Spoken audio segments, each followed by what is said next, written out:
Welcome to the Sales Career Podcast. This is your host, Kevin Hopp. Whether you're an executive, sales leader, or just getting your career in sales started, I'm here to help you read between the lines and hear the real stories that you can't get from a resume or from a LinkedIn profile, all designed to help you shape your own sales career. Let's dive right into today's episode and see what we can learn. All right, welcome back to another edition of the Sales Career Podcast. I'm your host, Kevin Hopp.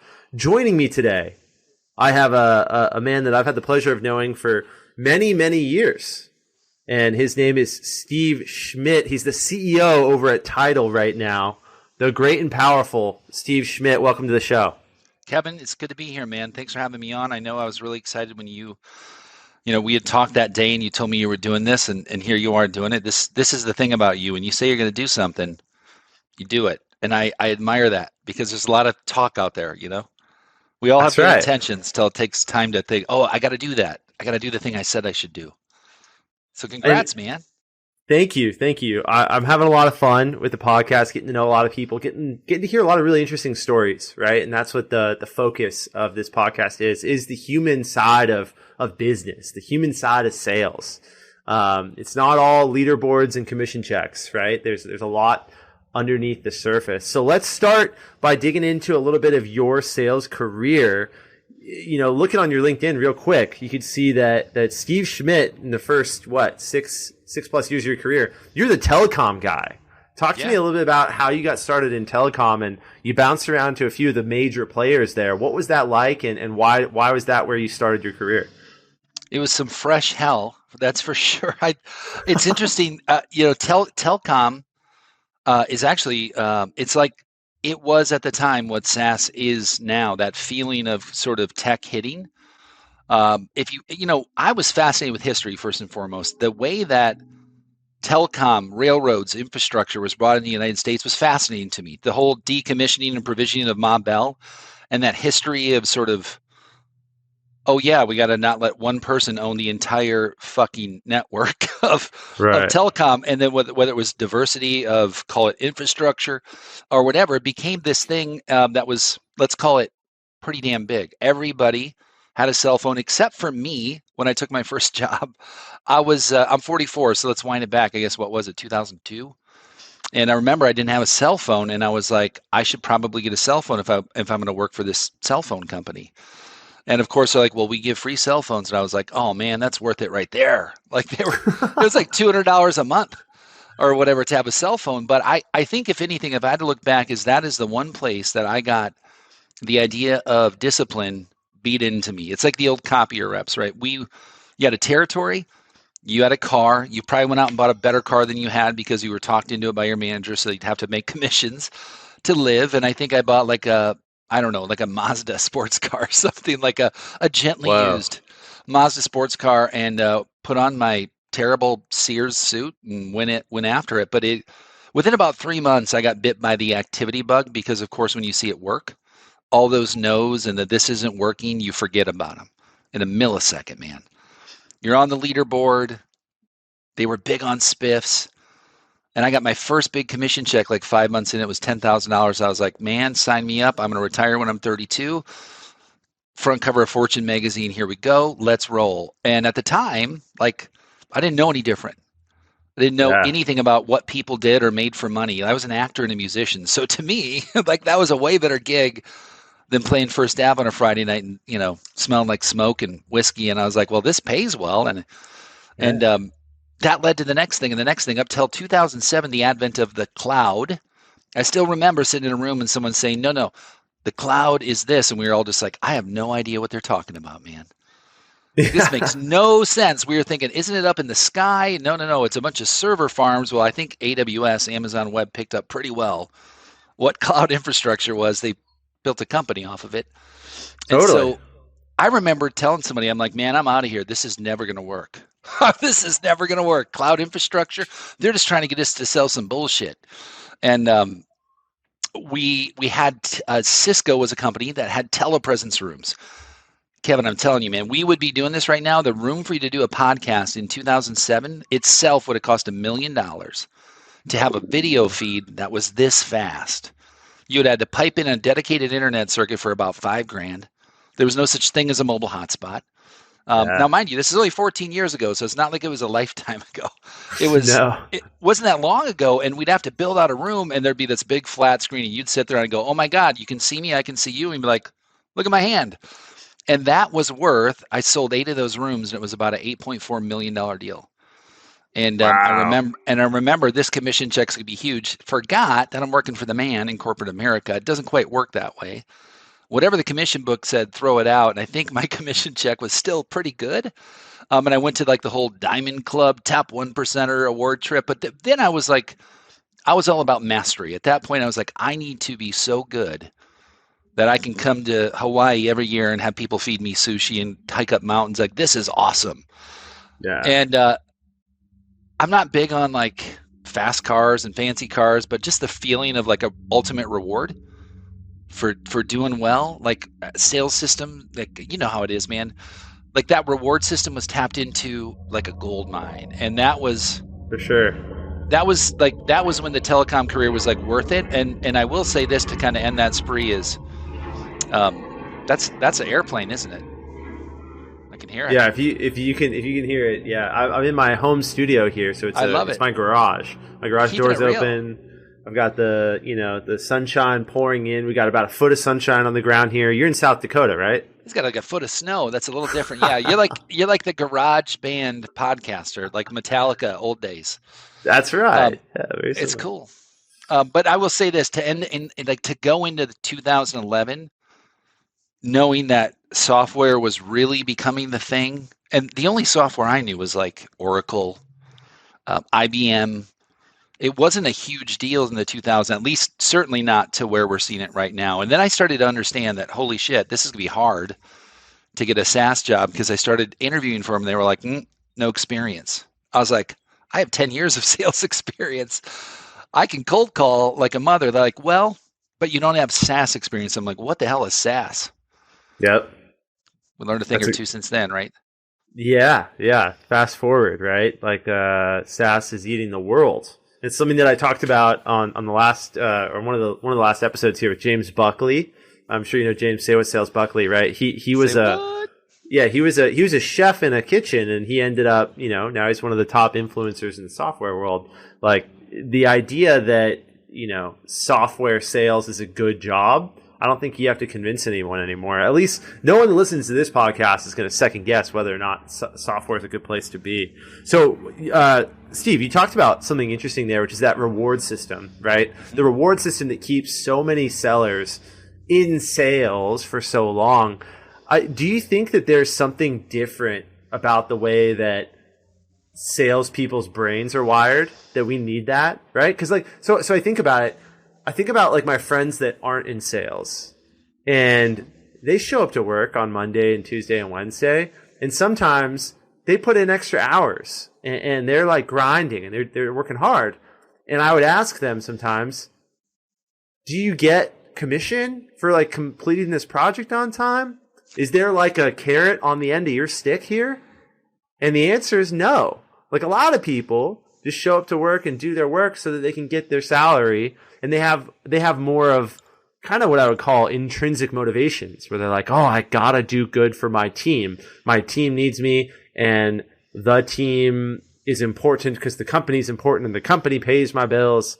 But for us salespeople, do you find that we tend to be a lot more extrinsically motivated, little coin operated sometimes? Oh my gosh, let's unravel this yarn ball. Yeah, I do. As a matter of fact, I know for myself, which is, I mean, it's hard to compare yourself and go, yeah, everybody is. But I will say if you had to survey most people, like you would find large problems of curiosity, inadequacy, and emotional, call it diversity. Like it is a very, I think we've seen though, we've all seen introverts creep into the game and start to be really successful. For them, it's a different reward system. It's about solving problems, right? Which is great. Everybody wants to solve a problem, and the reward is still for doing that job of solving a problem. We will pay you X because you made something out of nothing. Therefore, we pay you a percentage of it. So we're actually taught by a comp plan to beat ourselves up and not motivate ourselves because they're saying right away, you're inadequate. To earn all of your money, you need to actually do a really good job. And so it's for overachievers, it's for perfectionists, it's for data nerds. I mean, you're a little bit of all those things, Kev. Like you have to be a conversationalist, you have to be an improv artist, you have to eat shit for lunch and get rejected all day. So it's a little bit of all the weird, quirky things in life thrown into one thing. Yes, I do feel that +1 or the whatever you want to call it, closed one, +1 for an SDR, they know, and the gamification softwares, by the way, that are coming out are going to start to play to this. They're going to do the whole, that reward system of dopamine hits, I think is going to get played on hard with some of these new AI players, where they want you addicted to that win so much that they want you to become obsessed with it, just like we are with Instagram and TikTok. Right. Constantly tuning in, scrolling the timeline, constantly checking the leaderboard to figure out where you're at.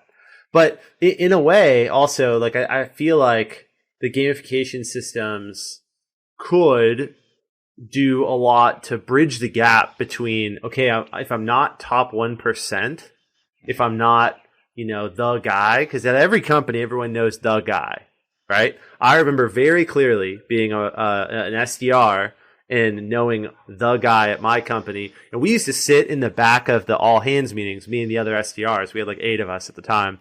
We would sit in the back of the all hands meetings and calculate the guy's commission because we were all grinding for 40K salaries, setting meetings, $80 spiff here and there. And this guy would make $60,000 in a quarter in commission.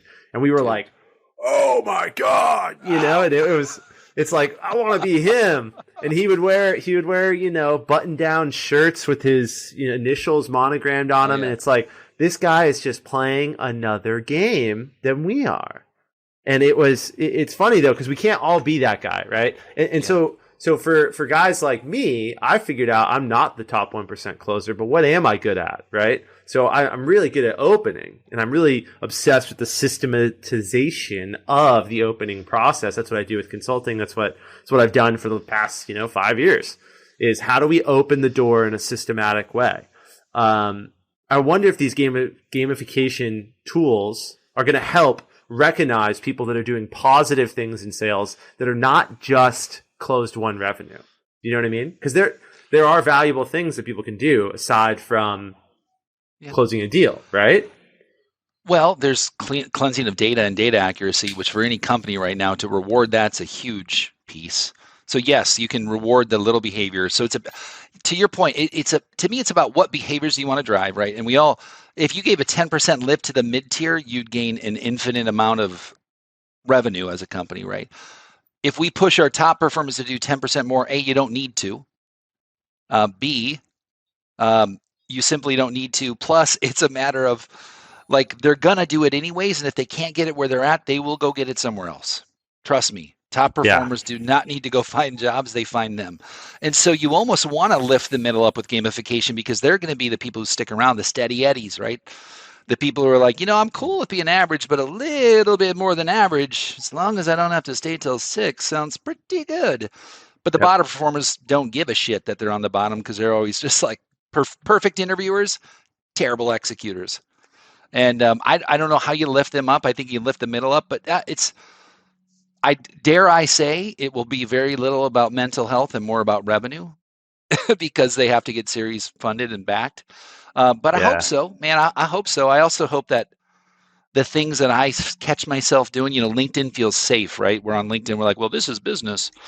So I can be on here all day. And I've, the company's made a lot of money, but I'm like, man, this thing's got me hooked too. Right. 100%. It's the ATM lever, right? Yep. Interesting. One of the things that I think is fascinating is the idea of, can you build a system? Is there a way to build a better career for salespeople? Meaning, what if I think about this, like, should I focus my consulting on this, which is the idea around, can I help people be better employers of salespeople? Would that do a service to the whole industry, right? If we can be better employers and take a long game approach with our salespeople, where you hire fast, you fire fast, right? Like I'm always going to advocate for that. If someone is not talking the talk and walking the walk by week 3 or 4, they're probably never going to. Correct. Right? So you got to hire fast and fire fast. I'm a big fan of that. But also, what if someone is decently good at it, middle of the pack performer, but they show a propensity, they show a real interest in operations, they show a real interest in the data side, they show a real interest in something else. A lot of organizations don't really have the maturity or the mindfulness around we should not let this person go. We should not kick them to the curb. We should repurpose this talent one way or another. I don't know. It's just something that I've never really worked for great employers, you know? Like I just if I did, I'd still be there probably. Right. But like great employers. I've worked for some good bosses. I've worked for some cool companies. Those are good adjectives that I would use. But great employers, you know, like it also makes me think like is the goal of a startup to be a great employer? Now that's a meta take. What do you think? Is the role of a startup company to be a good employer, great employer? I think, oh gosh, that is very meta. I think you can't. You can't fight off the idea that there's going to be different stages of good employees in a startup, right? There's those early stages. It's like friends and family discount. I'm like, hey, you'll go down to the trenches in hell with me, right? Yeah, fuck it, whatever. I got nothing to lose. Like, yes, sales ops. Yeah. Like, right. And then you're like, hey, Damon, you hate that insurance sales job, right? Damon's like, fuck that, I hate it. And then Damon's like, I'm in. What am I doing? You're like, you're sales, but don't talk too much. And whatever that looks like has to change month 6. And then the maturity from, call it, 1 to 5 million might be able to sustain some of those people. 5 to 10 for me, it's been painfully obvious that I wanted to be the good employer year 1. All the things, right? All the benefits, all the 20% pay more than anybody else in the country. It didn't do a damn thing. Not a damn thing. It didn't retain anybody who would have left otherwise. The people we paid the most left the most. Wow. Until we found the people who wanted to work at the company, not for the salary ranges, when we finally found out how to get into the second phase, which is people who genuinely want to be here for most of the day. And then that feels different because now we can be a better employer with giving them maybe a little bit less, but it's still the money, which what a strange time when everybody's going out to get it, right? Has never made for a more fruitful journey in life or in work. Interesting. So anything over $80,000, Kevin, isn't that the number? If you make over $80,000, not in the Bay or California, but the national average, they say has diminishing returns on your happiness. Yeah, I mean, those people don't live in San Diego, but... Yeah, exactly. Like, that's the national average. That's counting Arkansas and Idaho and South Dakota, but let's call it 180 out there. Yeah. After that, like, yes, do we want it? B, does it... Founders' divorce rates, like, what, 80%, 75%? That's a crazy statistic. I have not heard that. It's above like 50. If you're a founder of a company, you have a higher chance of getting divorced. Way higher. Ooh, don't tell my wife. Right. Well, it's not an addiction, but it feels like one to the people around us because we're so focused on it. And you and I both know that if you're a founder and someone calls you who is a potential customer at 9 p.m. at night or 4 a.m. in the morning, no matter what we write on LinkedIn, fucking answering the call. Of course. Yeah. The whole, like, I actually only get up at 7:10. I'm like, no, you don't. You're not. I mean, you might have checked your email when you got up to go potty at 4:30 for 2 hours and went back and took a snooze. And if you can, my God, I want to be like you, but I don't know how you operate a company and lift it off the ground with working an 8-hour day. Yeah. You gotta wonder. A lot of people saying a lot of things on LinkedIn that are kind of talking headish. What's your take on the involvement of LinkedIn? Because you've kind of been very public on LinkedIn around how much revenue you've generated off of it, how many customers you've brought in from it. It's kind of a very interesting perspective because most of the people that I follow, the talking head sales type folks, are doing tips and tricks, and their tips and tricks and the next time your prospect says this, do this. And then those posts sometimes will go kind of viral, and the more controversial it is, the better. But you're one of the only guys I see out there who's saying, hey, this is what we do. and we're a premium provider. By the way, oh my God, I got to talk about this, Steve. You guys posted on the Tidal page that you guys are a premium provider and it's expensive. And you put a post up just about that. That's amazing. How many people say like that? I can't say enough about that because there's a reason that Porsche, Mercedes, Gucci, Lamborghini are never going to go out of business. It's because everyone will always assign an artificially high amount of value to people that stand up and say, I am the top tier. I am the gold standard. Right? Like that is the it took some balls to do that, man. And I love that. I love that.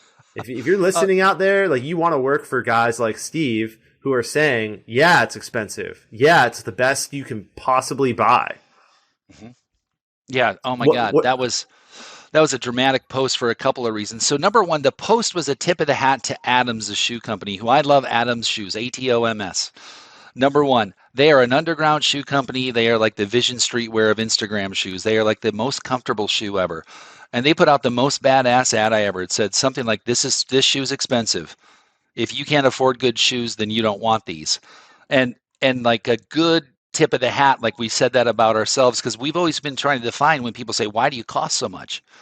We say, well, because we have good people, because our people are expensive, and it doesn't resonate. Instead, we just say, because we're good at what we do and we're expensive. So we're saying, we know we're expensive, so we shouldn't have to cover that too much. And I mean, that is a paradigm shift for me. I never, our CRO, James Sykes, and he and I are yin and yang. He's an Austin cowboy. I'm, whatever. I'm slinging South Dakota Steve. And he came in, and like the fifth month of business, I was like, oh man, this is hard, and blah, blah, blah. And he came in, he's like, double your price. I said, yeah, fuck no, man. I'm like, we're winning all these deals. He's like, well, you're winning all the deals because you're pretty damn low on the price. So we doubled it. We won a little bit. We actually won even more business, not by like a landslide or doubling it, but it was definitely incrementally more. And that right there, I was just like, that in action. I gave away companies' monies when I worked for them because they discount the deal, right? Of course. And they always be like, why are you discounting? I'm like, well, I got to win the deal. And it's the value. The perception of value has never been higher, whether it's this podcast and you keeping it real in your garage. That's valuable to some people. Some people want to listen to us hack about a lot of life and a little bit of sales traits. Like other people say, no, I find value in listening to podcasts about working out. I'm like, I would die a slow death if I listened to a workout podcast, but they would die a very slow death if they listen to this one. So I think that in the overall perception, value's never been higher than right now. And I don't know, dude, if it's the economy, if it's everybody's like, there's so much money that people are willing to pay for people, for things, for everything, because COVID stripped us of feeling like we were capable of doing much. So we decided to do everything that we possibly could to say, like, we'll do what we want. This is America. This is how we do it. And anyways, I'm just going on a rant now. I'll stop. No, I love it. The idea that things are way more readily accessible is what is driving, all the creation that you're seeing, right? And look at venture capital is flowing like, it's not even flowing like water anymore. It's like air. You can just bottle it out of anywhere. Put a cup out and 100 million will fall into it, right? The amount of venture capital flying around right now. And I think a lot of it has to do with, quite frankly, people got kind of scared with COVID that it would shut down the way the world operated, the B2B world. And it didn't. Everybody worked from home and people actually liked their jobs a little bit more because they didn't have to go in and sit next to Gladys at the office and, smell the kitchen when the one guy who always brings in seafood, microwave to seafood. Like people liked working from home, and all the studies that have been done I've seen have shown that productivity went up. And then when you're working from home and you don't have to move to Austin, Texas to get that tech job, or New York City or the Bay, then you quit your job in Minnesota and you work for a company based in San Francisco who pays you slightly better and has all the cool corporate benefits. Like, I think that the pandemic has been one of the best things in the last decade that has happened to employees. Employees have so much power now because it's like, look, I don't have to work for any company in Sioux Falls, South Dakota. I can work for any company in the United States. because I don't have to go into their office anyways. Even if I live down the street, we're not going in because Johnny's going to cough in my mouth and I'm going to get coronavirus. Like, right? So the world is just such a different place now, and I love it. Real quick, I want to hear the story. So talk to me. Like, for those that don't know you at all, you're the CEO of a company called Tidal. You guys do outbound sales as a service. If you know me at all, folks listening, I was in the outbound sales as a service game for a bit, right? 2 different companies that I was very early at, and I bowed out of this game because it's brutal. And Steve knows better than anyone, and him and I have talked about it a lot. But can you tell the story of kind of how you started Tidal and why? Yeah. I'm going to condense it to the 1-minute version because this can get wordy. I quit working for somebody in 2020. Yes, February. And then COVID happened. I was a consultant who had no direction. I just was like, oh, I better go talk to somebody about doing something because they all said, yeah, you should do this. We'll hire you. Well, it turns out that doesn't work out so well when the shit hits the fan and you come there and say like, hey, remember you wanted me to work top of funnel? Oh, yeah. Well, budgets, you know. And I ended up taking a job. I went to Las Vegas, interviewed with a guy from China. He flew in at CES. His competition tried to poison him with pot cookies the night before. He had to cancel the interview because he was in the emergency room. I stayed for another day with my wife, which is awesome, spending some time in Vegas with her. And I caught him like when he came out of the ER room because he didn't know what happened. He's like, and then what they found out is one of the competitors sent pot cookies to his room. So I'm sitting down with a guy. I can't understand him. He can't understand me. And I'm just like, I can build sales funnels for you. Big sales funnels to bring a Zoom compatible and Microsoft Teams compatible piece of hardware to America because I have a telecom background. And I left and my wife goes, did you get it? I said, I have no fucking idea what he said the entire time. Oh my gosh. And then he hired me. And then COVID hit. And then we pivoted to PPE like everybody who had a factory in China did. And we ended up selling $168 million worth of PPE. Fast forward, shifted to another company month 4. And the totality of what we sold in 10 months of the team I brought on, which is about 46 people, was $168 million. That company was acquired for $70 million by a public company in San Diego, right next to you. I opted out of $1 million in cash in hand that day in stock options to start this company because I was smart enough to work for commission only. And they said 5% of $1 million would be a lot. I said, gosh, it would. We did $168 million. So it worked out pretty well in my favor. We had a good time, and 5% of margin, by the way, not top line. If anybody's like, why is this guy even alive right now? He should have $30 million. No, significantly less than that. I had enough to bootstrap the first 4 or 5 months of a startup.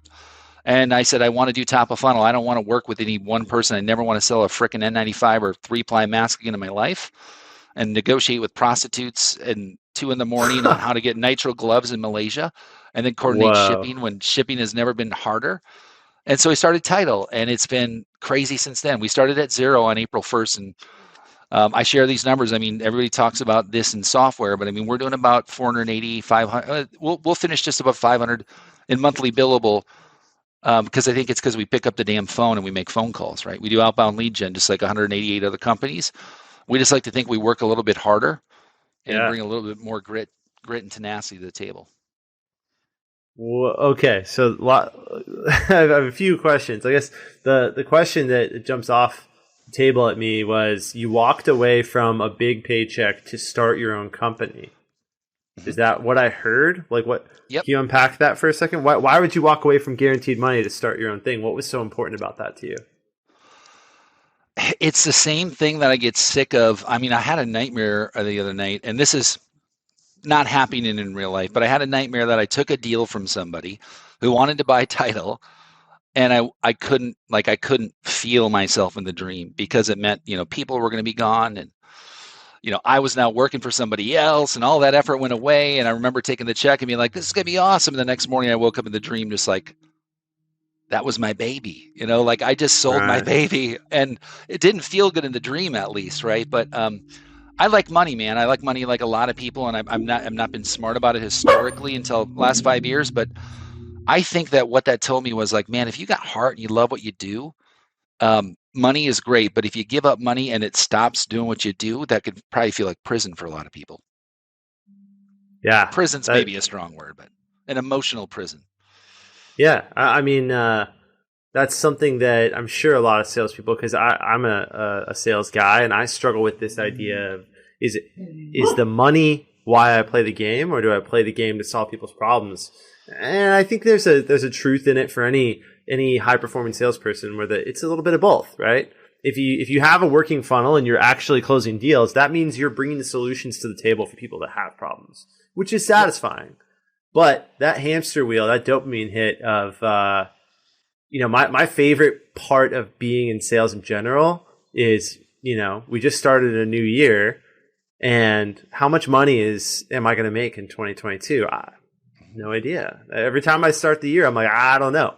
Like, at the minimum, this. At the maximum, I want to make this, mm-hmm. But I don't know. And every year I end up somewhere kind of in the middle, right? Yeah. And the goal is, how do I get even higher than that next year? But that is what excites me. That's what gets me going for it. But good to hear that you have such an emotional connection to your company like that. That's the right way to think about it. I don't know if that's healthy or not. Is it? I think so. I think it is. Yeah. Okay. Yeah. You can talk to people who were in companies that exited quickly, or companies that, didn't have as much of an emotional attachment. I think especially founders should have an emotional level attachment to their business. Now, the other side of that coin is a founder should never expect anybody who works for a paycheck to have an emotional connection to their business, because you're not a founder, right? That's right. And that's one of the things that in my career has frustrated me to no end, where founders think that, I pay you good money, you should care about this as much as I do. And if you follow that line of logic down the stream for about 1 minute, it falls apart real quick. Okay, so I'll care about as much as you. I'll work the weekends. I'll make sure to prep before my work hours so that my work hours are super efficient. I'll make that extra call. I'll do this. I'll hit my quota. Okay, so you're not going to change the comp plan next year, right? And when the company sells, we split it equally, right? Yeah. Yes. That's exactly how it goes. Yeah. No. Wrong. The founders stand to make 50 to 100 times more. Yep. So for every penny you make, they make $1. And people need to understand that, right? So, wow. I found it out on accident. I mean, I didn't plan on that being that way, and I didn't plan on having, 50 employees. And there's days that I'm a shitty CEO. Some may argue more days than not. But I think if it's what you learn is really quick, that when you want to complain and bitch about doing all the work, even if you have executives and you pay them, and even if they don't have literally a slice of the pie, not penny stock on a freaking employment agreement. Mm-hmm. I'm talking the real deal Holyfield ownership, meaning you fire me, I still own 10%, mother. You know what? Like that's different, because now you're ride or die. That's when people call. What really pisses me off, and this is what, like, family. Like, come on, man. If you're my family member, like, there's no family at work. I mean, yes, can it feel like a family? Can you feel a bond? Yeah, but it's related to the work you're doing while you're there, and it's temporary. For most of those friendships, if it's really good and lasts for a long time, that's awesome. But you have to be willing to walk away from your employer, and they have to be willing to walk away from you. And if you do that in life, as you know, then, you're going to have a lot of divorces and failed friendships. With work, it's like, if you do the thing you said you would do, 70% as good as you said you would in the interview, I'm going to keep you around for as long as possible, as long as you're not a dick. Mm-hmm. As an employer, though, as you know, an employee's always sitting there going, man, I don't know if I trust you, because I see you in those meetings. Are you getting acquired? Are you looking for money? Because, man, I'm fucking out of here. There's a recruiter on LinkedIn, and that company gives mugs and shiny backpacks on their first day, and fuck it if they don't have the coolest LinkedIn feed ever. I'm going to go work for this new SaaS company. They're awesome. Repeat. Yeah. And I think that's the frustration, is founders want you to work as hard, because as a founder, you're driven to keep a top line heavy and increase a bottom line. So there's some room there. And as you're going, hey, I like your mission mostly from 8 to 5. If it suits me, because you need to have a healthy comp plan, you need to get the things in the career latitude you need as Kevin Hopp. They need to let you handle their podcast and not tell you every fucking thing to say. That's a little bit of ownership. That's called creative freedom. Hmm. Now, those can be little things you can give away to people that don't cost you money. And that's what I'm trying to do now year two is like, hey, the podcast ain't going to be just me year two. We're bringing on 2-3 other people at least. Content isn't just going to be me year two because it can't be anymore. Otherwise, it's just Yep. me. I made it about myself. Now we have to make it about Tidal year two. Yeah. That's good way to look at it. And that's something like the notion of being open to the reality that you're not always going to be at this job. Like how many people are taking a job and retiring there these days? That model is come and gone, right? I talked about that in episode 1 that like my uncle and my father are career men, meaning they're going to retire at the same company that they took their first job at when they were in their 20s. And that just doesn't happen anymore. And it doesn't happen in the games that we play, Steve. SaaS world. Like, are you kidding? Like, name a tech company that's been around as long as my dad's been at his job. He's been at his job longer than Google has existed. He's been at his job longer than Facebook has existed. Any of these, blue chip companies. So, wow. Well, hey, Steve, so much good conversation going here. Let's wrap it up. I wrap up every episode the same way. I ask 3 questions. The first question is, what is the biggest commission check that you've ever gotten? I had 2 commission checks in a row that were almost identical for 184 and 181 in 2014, selling wireless phones to government agencies and schools. Actually, it was like wireless embedded data devices, but yeah, they were big ones. Back-to-back $180,000 checks? Month after month, yep. Yeah. All right. Yeah, those are the biggest checks that we've heard so far on the pod. A back-to-back 180K. That's incredible. I love it. It's fun. That's a Merry Christmas that year, huh? Yeah, and then I quit 5 months later, right? Because you get a sniff of it, and then they kind of, you're like, I'm going to go sell SaaS for whatever it was at the time, and it can be good and bad, man, because once you get one, I'm telling you, it like doesn't change your life at all. Didn't change mine. Right. I just applied it towards something and go, ooh, I've got a really nice lawn now with a landscape that I ended up selling the house 2 years later because I got divorced. So like, it was very fleeting for me. I didn't stick it in the investment market or anything. Like I was not smart with it. So that should hopefully, if it happened again, it would be treated differently. That's right. Well, you live and you learn. And that's right.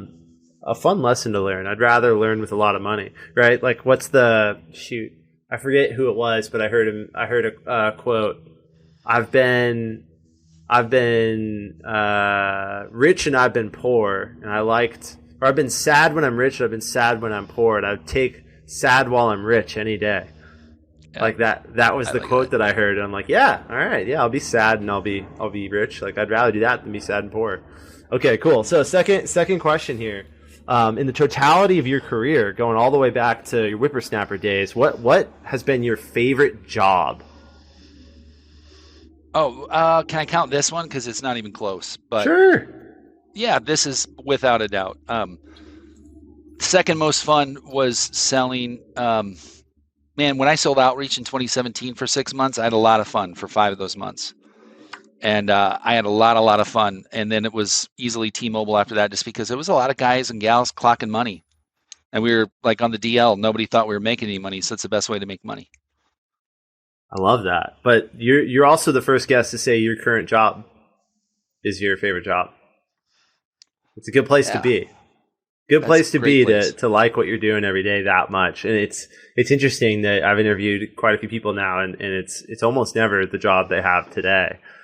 Hashtag blessed, I guess. Hashtag blessed. Absolutely. A little gratitude moment for you there. Okay, cool. Last question. Let's say money wasn't an object. Like you didn't need to produce money for anything. What would you do with your time? I would learn. I would want to hike as many national parks as possible. Not because I'm a good hiker, mind you. It's the moments where I've noticed when I've been hiking and get out and go on a vacation that I am I can breathe. Like I can breathe. And so why not explore and be one of those people who said, I'm going to blog. I'm going to rent some cool vans. I'm going to do this and that. And just that feeling of getting out. and I'd like take my cell phone and throw it off the cliff as far as I could. And I'd be like, I'm done with that shit because it can't make me money anymore.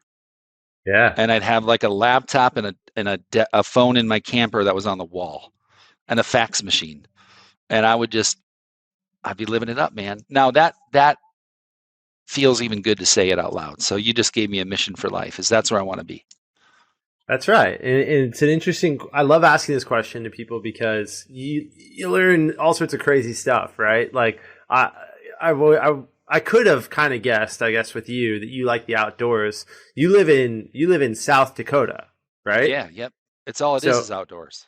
All it is outdoors. And there's not a lot of what houses. We call buildings in South Dakota. There might be more buffaloes than people in South Dakota. Oh, there's enough buffalo and cornfields here to make you want to get the hell out as soon as possible.